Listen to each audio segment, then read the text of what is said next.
Bonjour tout le monde. Est-ce qu'on voit que ça record? Oui, ça record! Je suis super énervée aujourd'hui parce que j'ai une invitée en entrevue, mais le timing est idéal parce qu'aujourd'hui, elle et sa compagnie ont une lancée de sociofinancement avec la ruche. Donc, on va en parler un petit peu plus tard, mais dans le bas du post pour avoir plus d'informations pour cette campagne-là. Super! Donc, en premier, bonjour Lilou. Salut Vanessa, Ça va bien? ça va bien toi? Oui, je suis super énervée. Puis, je pense que je te l'ai dit, Lilou, mais c'est environ, il y a peut-être une semaine, j'ai vu un post que tu as fait avec ton entreprise Enfants Sauvages et j'ai eu un coup de cœur pour ton entreprise et j'ai été faire ma voyeuse, ma petite curieuse et je crois que la journée même ou le lendemain, je t'écrivais pour te demander en entrevue. Il n'y a comme pas de no foreplay, c'est tout de suite. Je suis comme tombée en amour avec ton entreprise. Donc, avant de faire patienter les gens plus longtemps, est-ce que tu pourrais nous parler d'Enfants sauvages? Ah oui, avec plaisir. Enfants Sauvages, c'est une ferme de fleurs et un studio de design floral. On est situé en Estrie, à quelques minutes du village de Ayerscliff. Alors Ayerscliff, c'est un peu au sud de Sherbrooke, c'est entre Sherbrooke et les Lignes à peu près. Puis dans le fond ici, on fait pousser des fleurs. Vraiment notre mission, c'est de rendre accessibles des fleurs locales et écologiques au public. Alors, c'est ça, on peut pousser une soixantaine de variétés de fleurs. Puis, on a plusieurs formules. On offre évidemment le service de fleuriste pour les mariages ou pour des bouquets inopinés. Mais on offre aussi ce qu'on appelle une formule d'abonnement. Donc, on appelle ça l'agriculture soutenue par la communauté. C'est un peu comme les paniers bio qui deviennent de plus en plus connus au Québec. Donc, les gens, ils s'abonnent à l'avance pour un abonnement de bouquet de fleurs. Puis après, ils vont aller chercher leur bouquet de fleurs à toutes les 2 semaines dans leur point de chute. Puis en ce moment, on dessert les villes de Montréal, Sherbrooke, Magog et Ayerscliff. C'est pour ça que j'espère bientôt dans mon coin à Saint-Bruno, mais bon, à venir, à venir. Et comme tu as fait référence un peu plus tôt, l'aspect éco-responsable de ton entreprise, ce qui m'amène à la question qui tue. Qu'est-ce qu'il y a de si mauvais avec les fleurs qu'on achète ou qu'est-ce qui se passe dans le processus des fleurs qu'on achète dans un fleuriste, disons, traditionnel? Ouais, ben, Vanessa, si je te disais que mettre ton nez dans un bouquet de fleurs, dans un fleuriste traditionnel, c'est vraiment, vraiment pas une bonne idée. Je pense que je te surprendrai. Mais En effectivement, volontiers. les fleurs qu'on achète de façon usuelle, le marché mondial de la fleur coupée, elle provient de l'étranger. Elle provient principalement de la Colombie, l'Équateur, le Kenya, les Pays-Bas. C'est une industrie qui est vraiment très, très, très gourmande en ressources. Donc, juste l'empreinte environnementale, évidemment, est catastrophique. Là, c'est des fleurs qui sont poussées à l'autre bout de la planète, qui sont acheminées en avion réfrigéré, qui arrivent ici au pays et qui sont acheminées aux quatre coins par camion, mais aussi au niveau des pesticides et des engrais chimiques qui vont être utilisés dans la culture de ces fleurs-là. On est dans des pays où les concentrations ne sont pas les mêmes au niveau des autorisations. Tu sais. Donc, par exemple, il y a des pesticides qui sont interdits au Canada, par exemple dans l'alimentation. Je pense au DDT, qui est un pesticide qui est interdit. C'est des sources, ça vient de Santé Canada. Hein, donc, ça a été reconnu comme cancérogène, tératogène. Puis, on va retrouver quand même dans les fleurs qu'on va acheter dans, de façon usuelle chez les Oui. fleuristes. Alors, donc, nous, c'était vraiment hyper important d'offrir des fleurs saines et écologiques pour le public. Puis qu'est-ce que je trouve intéressant aussi avec votre entreprise, c'est que de plus en plus, on parle de gestes éco-responsables, d'être indépendant, surtout avec la COVID. On le voit quand on a un produit qu'on ne peut pas produire nous-mêmes, combien ça peut être fâcheux et coûteux. Et avec ton domaine des fleurs, c'est encore un peu inexploré.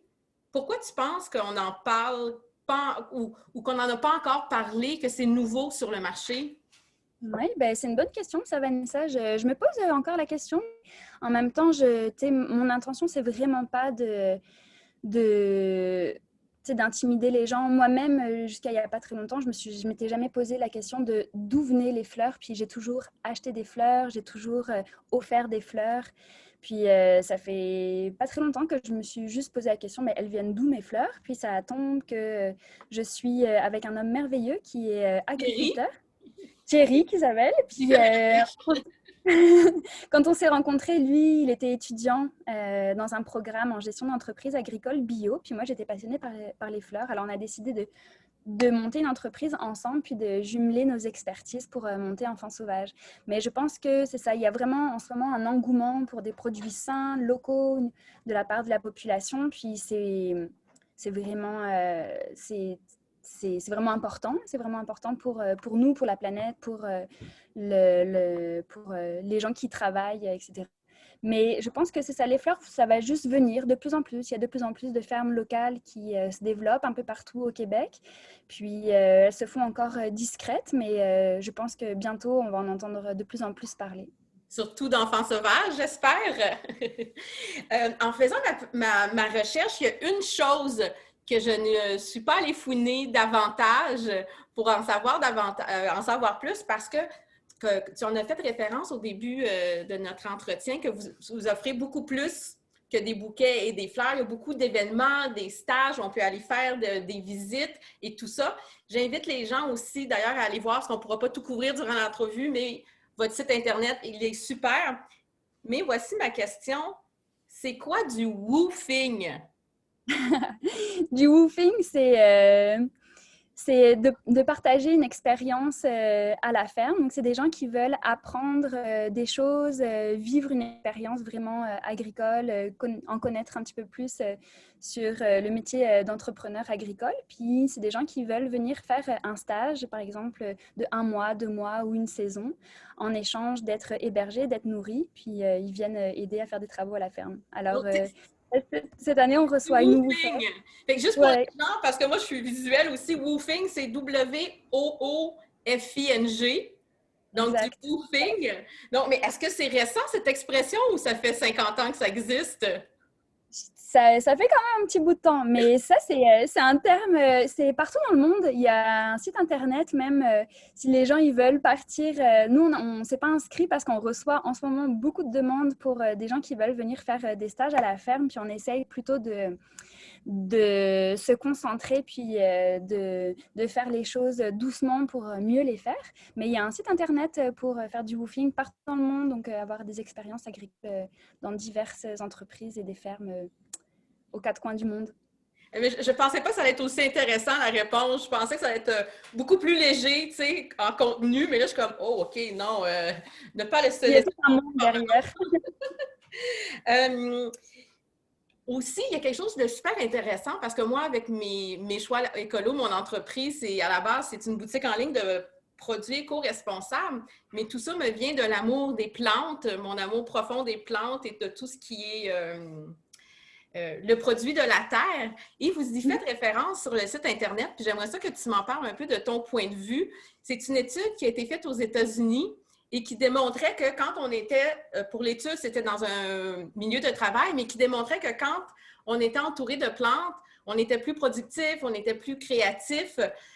Et donc, ça encourageait les entreprises à avoir des plantes. Puis je pense aussi que c'est un service que vous offrez. Exact, c'est ça, oui. Tout à fait. Moi, c'est une étude qui m'a fait vraiment du bien quand je l'ai trouvée parce que ça a mis pour la première fois un peu, comment dire, des sources sur ce que je pensais, ce que j'ai toujours pensé, puis ce que de toute façon tout le monde sent à l'intérieur de lui. Quand on voit des fleurs, on se sent bien, tu sais, ça fait sourire tout le monde.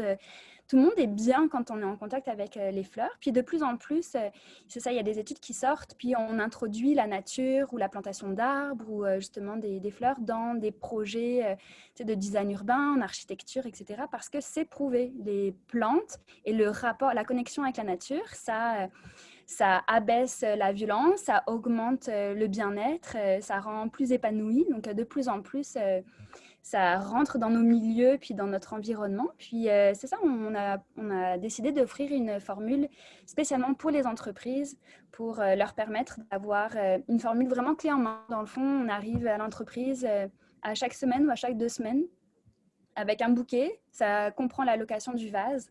Puis on essaie de faire rendre compte aux personnes vraiment le potentiel d'améliorer l'environnement pour la santé mentale de tout le monde, dans le fond. Puis ça, c'est ça, les études l'ont montré, ça comme éveille, ça augmente la créativité, ça augmente le sentiment d'attachement à l'entreprise. Donc c'est vraiment, c'est pas juste... c'est pas juste cute, là, c'est vraiment, ça a des impacts qui sont profonds et qui sont comme importants.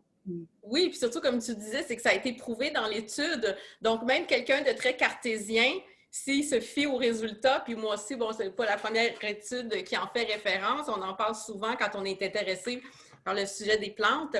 Donc, même un cartésien qui regarde ces résultats-là, mais qui veut en prendre avantage, serait porté, je dirais, à avoir aussi des plantes. Donc, même, c'est pas juste pour les écolos ou ceux qui aiment déjà les plantes, mais même ceux qui ont un côté cartésien, parce que là, on a des données empiriques qui démontrent le Puis bienfait. aussi, vraiment, avec Enfants sauvages, on veut amener cette dimension que les fleurs, c'est pas juste réservé à la Saint-Valentin, la fête des mères, puis offrir à sa grand-mère un dimanche une fois dans l'année. Tu sais. On veut vraiment faire rentrer les fleurs chez les gens comme quelque chose du quotidien, de la même façon qu'on va aller prendre un bon restaurant ou alors changer la couleur de nos coussins pour juste comme créer un environnement qui est apaisant puis qui est Et ce stimulant pour sont, avec vous, ce sont des fleurs naturelles qui viennent de la terre et qui retournent à la terre de manière naturelle aussi, donc l'économie circulaire et le cercle de la vie. Là, c'est presque terminé, mais il y a 2 sujets qui nous restent, Lilou, avant la fin. Donc, je te garde pour la toute fin un quiz éclair. Je vais avoir quelques questions éclairs pour toi, réponse rapide. Je te mets dans un petit peu de stress. Mais juste avant ça, qu'on parle rapidement du socio-financement avec la ruche, parce que c'est aujourd'hui, fait que c'est maintenant, si vous êtes curieux pour y aller. Donc, je te laisse. J'espère que vous n'entendez pas. J'ai mon jardin hydroponique. Je ne sais pas si ma pompe vient de partir. Moi, j'ai l'impression que ma toilette est comme bouchée, là, mais c'est juste, je ne sais pas si vous l'entendez. Bref, donc, si tu pouvais nous parler justement de cette campagne-là. Tout à fait. Alors, la plateforme La Ruche, c'est une plateforme de financement qu'on dit participatif. Donc, leur mandat, c'est vraiment d'être un activateur de projets. On s'est inscrit sur la plateforme pour aller chercher un objectif qui est ambitieux, mais avec lequel on est confiant. C'est 21 000 $ pour financer une génératrice pour être vraiment autonome énergétiquement à la ferme, puis un système d'irrigation. Alors, sur la campagne, Vanessa va mettre ça un lien en dessous. On va quand même sortir pour la première fois tous nos services. Donc, on va pouvoir faire des précommandes pour les bouquets de fleurs, le bouquet de fleurs pour la fête des mères, qui est en quantité très limitée. Donc, je vous conseille d'y aller rapidement. Mais aussi, on va pour la première fois ouvrir la ferme aux visiteurs. Donc, proposer des activités d'agrotourisme comme des ateliers de confection de couronnes de fleurs, des ateliers... pas des ateliers, mais de l'autocueillette de fleurs, la dégustation d'hydromel. Pour ceux qui ne connaissent pas, l'hydromel, c'est comme un vin, mais à base de miel. Au lieu de prendre du raisin, c'est du miel. On va faire des visites de la ferme, puis on a les abonnements aussi qui vont être disponibles. Donc, je vous laisse regarder tout ça. Oui. Puis, en plus, on a reçu une bourse gouvernementale qui s'appelle le Fonds 1001 pour la jeunesse, qui va venir doubler notre objectif financier. Puis on a reçu cette bourse pour souligner notre engagement auprès de la jeunesse parce qu'on reçoit des stagiaires du centre professionnel de Quaticook, donc, qui est juste à côté, donc des étudiants qui sont en horticulture, puis qui viennent, à qui on partage dans le fond notre expertise, tout notre cheminement de jeunes entrepreneurs pour monter un projet comme celui-ci pour la relève agricole. Oui. Alors, on a bien hâte, puis on est content de vous le partager. Oui, puis ceux qui ne connaissent pas la ruche, moi, j'ai déjà participé aussi à des campagnes de sociofinancement et c'est vraiment un site super. Mais aujourd'hui, on vous invite d'aller voir pour Enfants sauvages. Et là, juste avant de partir, notre petit quiz, notre petit quiz éclair, tu te prépares? Oui. Réponse rapide, naturellement. Ta fleur favorite? Pivoine. Pourquoi? Parce que je la trouve vraiment sexy. Oh, j'aime ça! Ton truc préféré pour entretenir des plantes qui sont disons, dans la terre, dans un pot? Ben, la regarder, puis lui demander si elle a soif. Si elle est comme ça, elle a soif, puis il Et mettre son doigt dedans, regarder si la terre est humide. Et est-ce que tu as un truc pour des fleurs coupées une fois qu'elles sont dans le vase pour les entretenir le plus longtemps? Ah, super question, ça. Ça, vraiment, dans le fond, qu'est-ce qui fait faner des fleurs? Souvent, c'est des bactéries qui sont à l'intérieur de l'eau. Donc, tu sais, parfois, au fleuriste, là, il y a une petite solution de la petite poudre et tout ça. Mais pareil, il y a des études qui ont qui ont regardé à mettre cette petite poudre. Dans le fond, c'est de l'eau de javel, c'est pour comme désinfecter. C'est de l'eau de javel puis un peu de sucre.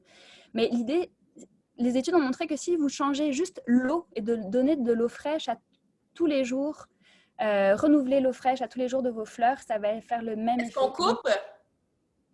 Vous pouvez couper, ouais, une fois tous les 3 jours, mettons, couper en biseau, changer l'eau à tous les jours, puis vous allez garder vos fleurs le plus longtemps Nice! possible. J'aime ça, c'est simple. C'est la beauté dans la simplicité. Bon, prochaine question. Un fait sur ton entreprise qui surprendrait les gens?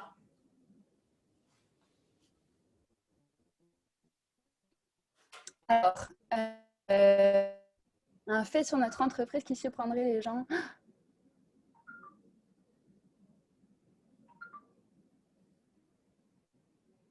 Ah, tu m'en poses une bonne. Je peux te répondre plus tard?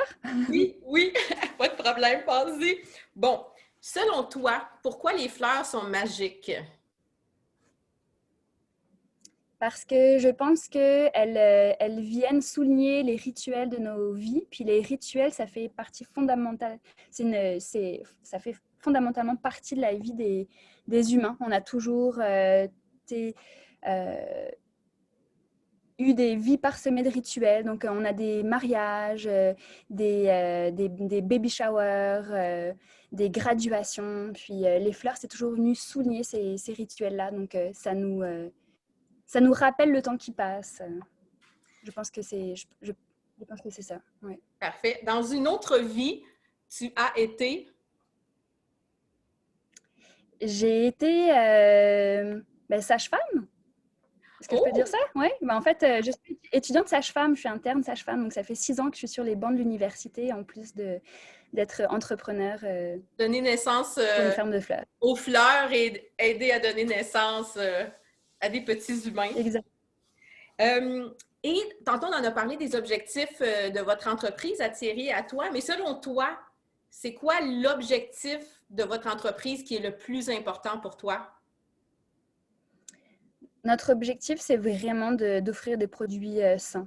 C'est vraiment c'est vraiment ça notre priorité. On a appelé l'entreprise Enfants Sauvages, c'est vraiment en référence à pouvoir vivre librement, à ne pas avoir peur de mettre, c'est ça, son nez sur une fleur, à la sentir, pas avoir des répercussions sur sa santé. Ça me fait penser à une question parce que moi, j'aime beaucoup manger, puis même je mange les fleurs, puis les tiges et tout ça depuis que je suis jeune.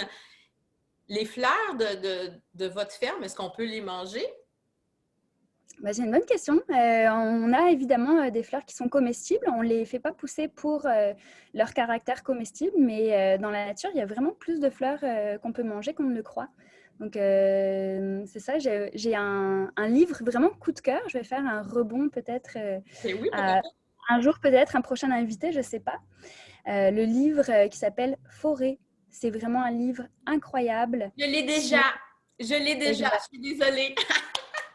Puis ça parle beaucoup d'autocueillette, puis c'est un livre québécois qui a été écrit ici, donc on peut vraiment comme s'y référer en allant dans la forêt. Puis ça montre avec simplicité que les plantes qu'on peut manger, elles sont vraiment dans notre environnement, elles sont tout autour de nous. Oui, mais tu sais quoi, j'ai le livre et je les connais, mais je les ai jamais invités en entrevue, fait que peut-être que je vais les inviter à cause de toi. Ouais. La roue de la vie qui continue. C'est super. Lilou, merci beaucoup. Ce fut un plaisir. Vraiment, Merci vraiment. J'ai eu un coup de cœur pour l'entreprise. Puis là, je trouve ça super de te voir, j'allais dire en 3D, mais non en 2D. Je vous souhaite sincèrement la meilleure des chances. Puis j'invite les gens, naturellement, à aller faire leur fouineur sur la campagne de socio-financement. Ça dure combien de temps, la campagne? 45 jours jusqu'à fin avril. Mais on sait toujours, c'est plus le fun au début, hein? L'énergie du début. Donc, sur ce, merci à tout le monde d'avoir écouté et merci à toi, Lilou, pour l'entrevue. Bye bye, Vanessa.